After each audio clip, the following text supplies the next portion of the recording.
So as we've done some mobility to improve dorsiflexion, now we want to reinforce it by actively creating it. So I'm going to use more of the muscles in the front of my shin here, which are going to help drive my toes towards it. So one drill I like to do is I go hands and knees here.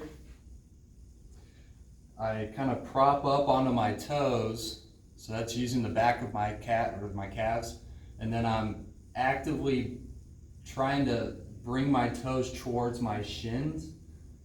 So this isn't me just falling back like a calf stretch. This is me using the musculature to get me there.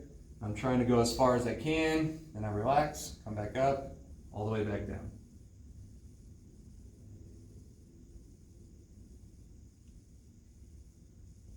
All right, so we're going to keep reinforcing this dorsiflexion here. I'm going to use what's called like a pattern assistance. So I have some super band things here. Literally anything can work. So what I do is I'm pulling the band. So I'm bringing my foot towards me or into dorsiflexion. I'm also actively doing it myself. So without the band, I'm still moving my leg, but I'm using the band to help me.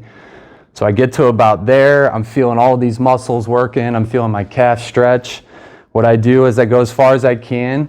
Then I take the band to pull me further. And then what I'm going to do is let go of the band. I'm trying to keep my ankle there. Then I relax. So here, I'm helping with the band. I let go of the band after I pull further, and I'm trying to maintain that position. So here, one more time. I'm helping, can't go any further. Pull, relax, slowly back down. It's a big burner, you'll feel it a lot here. All right, so we're gonna work more of the reinforcing dorsiflexion, but we're gonna move up to a standing position. So I'm gonna use, it's kind of like a squat, but we're not squatting in a way that we're technique squatting. It's just simply to work on your ankle mobility. So you get something to elevate your toes. So I have a half cut foam roller. Literally anything you can use to elevate your toes is gonna work.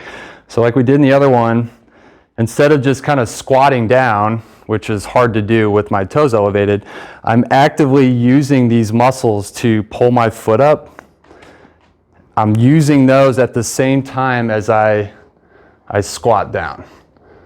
So I'm literally trying to actually get my knees out further, which is creating a less of an angle, more dorsiflexion here. Just like all the other ones, we want no pain in the front of your ankles. A little bit of pull, stretch back there.